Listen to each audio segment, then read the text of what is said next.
semuanya di Apa Kabar Indonesia Malam tadi sudah dijelaskan bahwa macam-macam strateginya buat gimmick, tapi juga ada yang menjual retorika atau juga jawaban-jawaban yang berkualitas. Mungkin saya ingin ke Mas Hemi terlebih dahulu. Dianggap Pak Anies ini ya kalau soal jawaban ya karena dosen ya ini pasti paling unggul. Itu dikatakan oleh Mas Panggi. Tapi nggak viral. Ini bagaimana? Iya.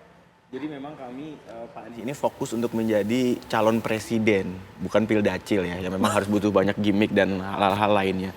Jadi kita memang Pak Anies ini memang fokus di situ dan substansinya diperkuat. Jadi memang kita ingin melanjutkan hal itu terus ke depan untuk Mas Aniesnya. Dan hal-hal yang memang selama ini menjadi permasalahan di bangsa ini akan terus kami angkat. Salah satunya juga termasuk seperti pilot Susi Air yang harusnya oleh Kemenhan bisa diungkap tuh. Sampai sekarang masih belum bisa juga diungkap. Kemana itu larinya pilot Susi Air? Kalau hanya satu pilot di Papua belum bisa diselesaikan oleh seorang Kemenhan atau jajaran lainnya, bagaimana kita menyelesaikan masalah yang besar-besar, Pak? Jadi memang ini akan terus kami ungkap, akan kami terus angkat, dan kami akan terus ingin menghadirkan keadilan di Republik ini. Oke, bagaimana Mas Dede? Ini buat pilih presiden, bukan pildacil. Iya, realita politik itu ketika kita menyampaikan atau ketika kita berkomunikasi, itu harus ada dua hal yang baik. Yang pertama itu adalah substansinya atau esensinya, ya. Lalu yang kedua adalah sensasinya, ya. Sensasi ini adalah bingkisnya, gitu. Nah, kalau misalnya si substansi ini tanpa sensasi, ini hanya akan menjadi seperti di percakapan di kelas-kelas akademik. Oke, kalau misalnya antara dosen dan mahasiswa tersebut memang diwajibkan untuk mendengarkan si dosen. Tapi kalau public speaking, ya, orang nggak diwajibkan untuk mendengarkan si pembicara.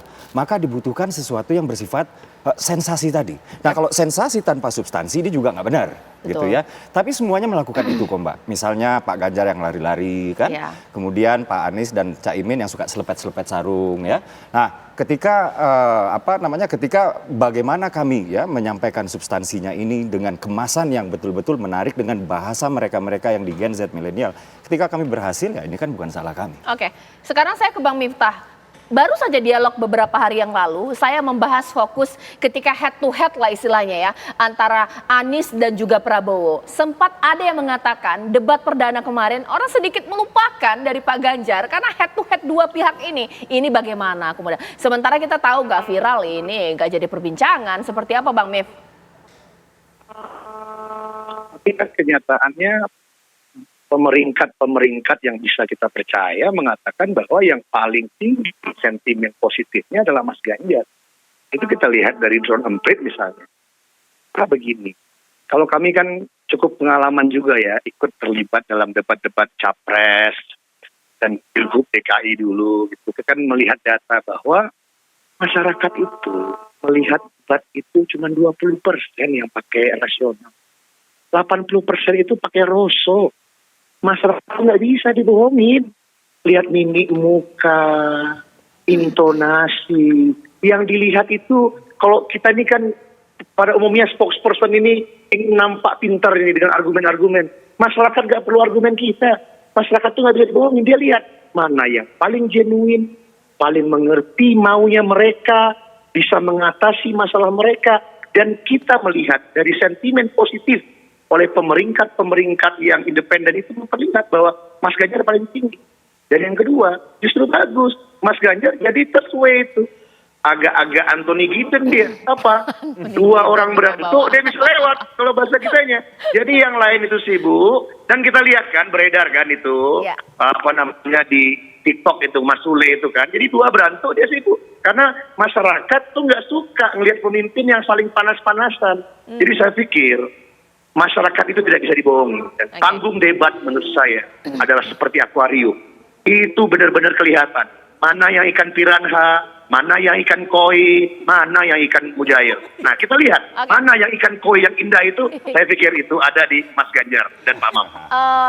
Mas Panggi singkat, strategi atau pola yang sudah dilakukan di debat perdana dan beberapa periode setelah debat, ini akan dilakukan untuk debat kedua sampai dengan kelima dan juga pasca debat, ataukah mungkin ada crossing strategi? Lihat contoh ini lawan pakai strategi ini, besok aku bikin gimmick atau besok jualan konten seperti apa? Ya, saya pasti mereka akan, Pak Prabowo kemungkinan kan ada kemungkinan belak-belakan apa adanya, nggak mau juga agak serius kan, karena agak serius kan tendensi temperamental itu kan juga terganggu kalau terlalu serius. Nah, misalnya Pak Anies akan karena kurang gimmick kemarin akan bermain gimmick atau fokus ke gagasan saja besok. Atau Mas Ganjar dia memainkan laut yang teduh. Jadi supaya emak-emak tuh senang kan. Jadi tidak terlalu menyerang, tidak juga menyindir. Jadi cuma memang saya pikir mereka itu nggak akan mau misalnya contohnya Pak Prabowo joget. Apakah Anies mau berjoget? Kan nggak mau. Artinya gini, Cak, nggak mungkin mereka akan ikut-ikutan. Jadi mereka punya distingsi, punya diferensiasi sendiri, punya cara tersendiri. Jadi kalau debat besok, mereka akan genuine dengan gaya mereka, dengan retorika. Misalnya tadi bilang retorika debat. Satu sisi saya agak terganggu bahwa Anies pintar kata-kata atau ngomong. Sebenarnya juga rekam jejak itu bukan kata-kata, bukan diksi, bukan retorika. Itu kan tanding rekam jejak apa yang sudah dilakukan kan. Nah itu artinya debat memang berretorika, tentu dia harus menyampaikan gagasan, pikiran. Nah seperti misalnya Pak Prabowo dianggap memang harus bisa seperti agak humanis, nggak mungkin karena beliau latar belakang backgroundnya kan militer, memang agak keras. Nah Mas Ganjar hari ini juga dihadapkan dengan kondisi bagaimana beliau juga meyakini bahwa oh saya ini beda juga, saya nggak akan mau seperti Pak Prabowo, saya nggak akan mau seperti Mas Anies.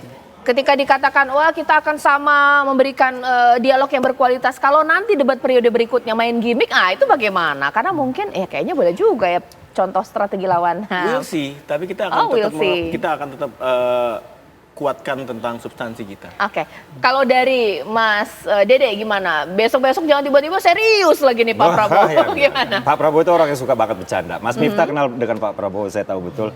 Dan Pak Prabowo itu he's just being genuine ya. Pak Prabowo itu dengan jogetnya atau dengan begininya ya. Karena Pak Prabowo itu sudah suka joget Gatot Koco itu sudah lama sebetulnya gitu. Jadi Pak Prabowo is just being Pak Prabowo aja sih. Nggak dikurang-kurangi gimmicknya gitu debat berikutnya. Bahkan Pak Prabowo pernah ya, ini pengakuan Mas Budiman sendiri yang ada di acara saat itu, dibisikin sama Mas Budiman Sujatmiko, Pak sesekali nggak apa-apa lah disenggol si A atau si B gitu. Pak Prabowo-nya nggak, saya nggak mau nyerang-nyerang. Jadi Pak Prabowo is just being Pak Prabowo, dia begitu genuine kok. Oke, Bang Mif seperti apa? Karena kemarin itu head to head Anies dengan Pak Prabowo. Apa jangan-jangan di debat berikutnya ini mungkin minta juga ini lebih menyerang lagi supaya head to head, bagaimana Bang Mif? Atau mungkin jadi bergimik?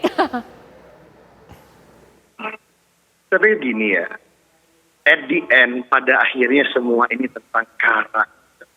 Dan debat ini nggak bisa bohong. Kandidat akan tampil dengan karakter asli.